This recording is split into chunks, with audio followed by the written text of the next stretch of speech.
The Mocking Bride. The wind howled over the Montana plains, rattling the shutters of the lone homestead as Charlotte Mayhew stood at the window, her lips pressed into a thin line. She had sent away for a husband, a man strong enough to tame the land, to shoulder the burden of her late father's ranch, and perhaps to still the loneliness in her heart. What she had asked for was a man. What stepped down from the stagecoach, however, was Henry Callahan. She squinted at him, her disappointment immediate and sharp. He was tall enough, yes, but too lean, with a scholar's shoulders instead of a rancher's. His spectacles glinted in the sun, and instead of a broad hat and weather-worn boots, he wore a suit that had seen better days. He carried a small valise, not the kind of trunk a man of work brought with him. When he removed his hat politely and looked up at her with eyes that were too kind, too soft, Charlotte felt something harden inside her. She stepped out onto the porch, skirts brushing against the dust. Her voice carried a sharp edge. "I asked for a man, and they sent me you?" The words were cruel, but she meant them. She saw the flicker in his eyes as if she had struck him, yet he did not flinch. Instead, Henry inclined his head with quiet dignity. "Miss Mayhew," he said evenly, "I may not be the man you expected, but I am the man who answered." Charlotte folded her arms, ignoring the way her little brother Samuel peeked from behind the doorway, curious about the stranger. "I don't need a schoolteacher. I need a husband who can wrestle cattle and build fences. Can you do that?" Henry's gaze drifted across the ranch, the sagging fence posts, the half-tilled field, the lean-to barn already listing. "I can learn," he said softly. Charlotte's laugh was bitter. "Learning won't keep us fed." 4 days after his arrival, Charlotte tested him with every cutting remark she could find. She ordered him to chop wood, though she doubted his soft hands could manage the axe. She watched him fumble with tack while saddling a horse. She mocked his city accent, his slow, thoughtful way of answering. Henry endured it all with a patience that only enraged her further. He did not snap, did not storm off. He simply kept trying. And yet, Charlotte could not deny the small, unsettling things she noticed. How Samuel's eyes lit up when Henry showed him how to read from the old family Bible. How Henry's clumsy attempts at chores turned, day by day, into competence. How at night, when he thought she was asleep, she could hear him playing gentle tunes on a harmonica, the music carrying a sadness that matched her own. But pride was a heavy yoke, and Charlotte bore it stubbornly. One evening, when Henry returned with a bent back and blistered hands from mending fences, she smirked at him from the porch. "Didn't think a bookworm like you would last a week," she mocked. Henry only met her gaze, weariness lining his face, and said, "Maybe I didn't think so either. But I didn't come here to quit." For the first time, Charlotte had no ready retort. Breaking down walls. The weeks turned into months, and though Charlotte's barbed words had softened, she still kept her heart barricaded. She had known disappointment too many times.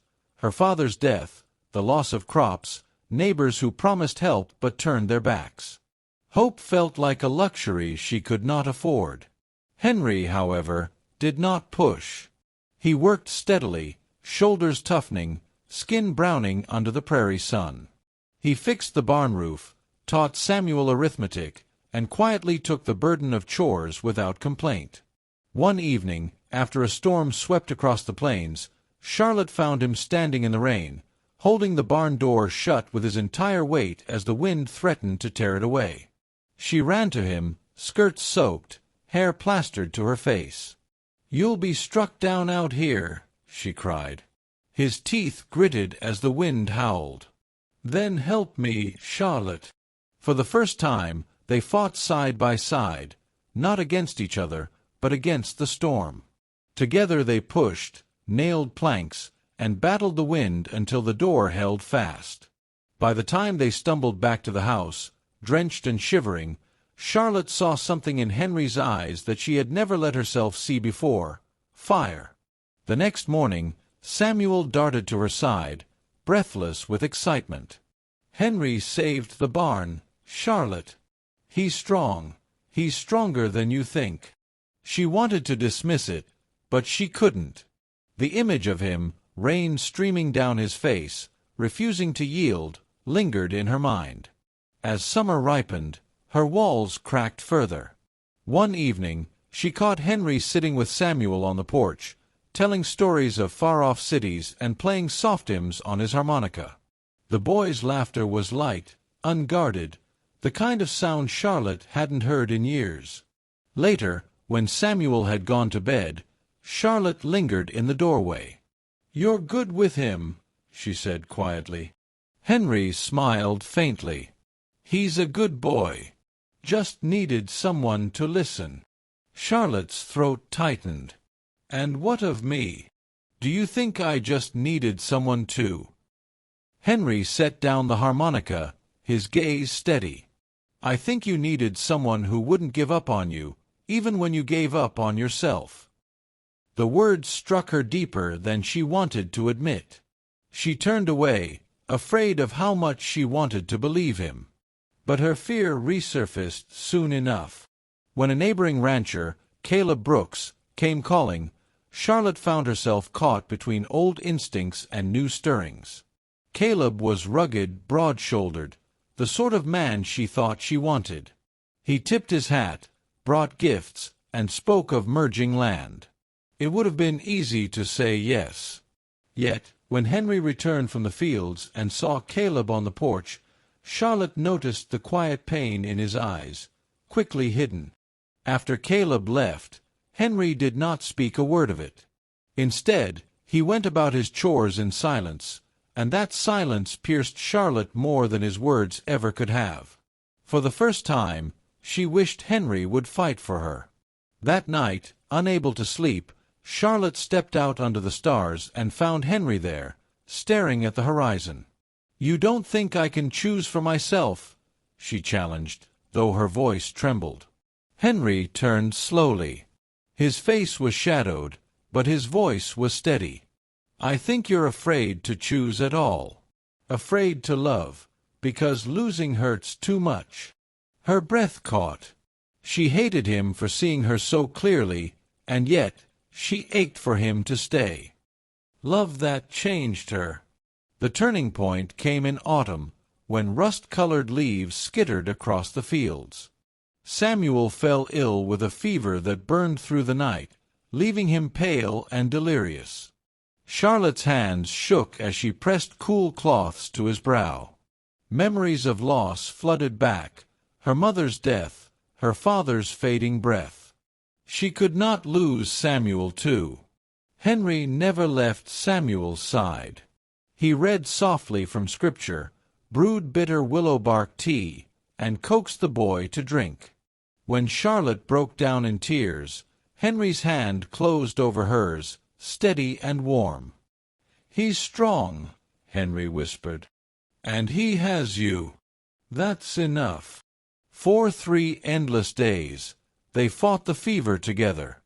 At last, Samuel's breathing steadied, the fire in his body easing.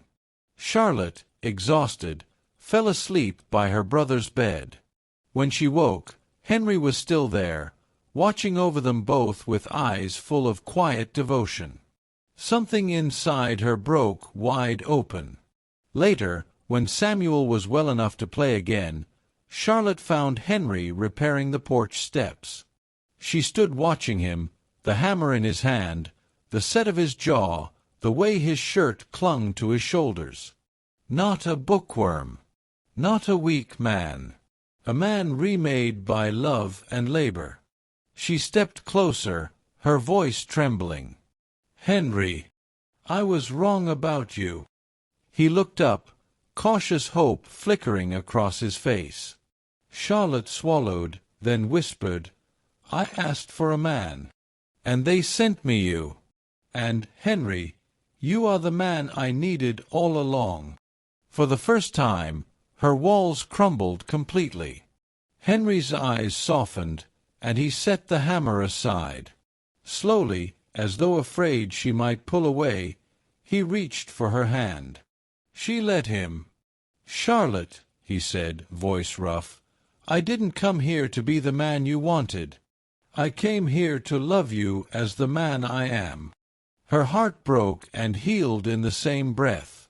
She closed the distance, and when his lips met hers, it was not the kiss of strangers bound by contract, but of two souls who had fought, endured, and finally found one another. From then on, the ranch was no longer just Charlotte's burden to bear. It was their life, their work, their love woven into every fence post and every furrowed field. Neighbors still whispered, some saying Charlotte Mayhew had mocked her mail-order husband. But what they could never deny was the truth that followed. His love had changed her, and in changing her, had saved them both. And in the quiet of the prairie nights, when the harmonica's song drifted through the cabin, Charlotte would rest her head against Henry's shoulder, grateful that fate had sent her not the man she wanted, but the man she truly needed.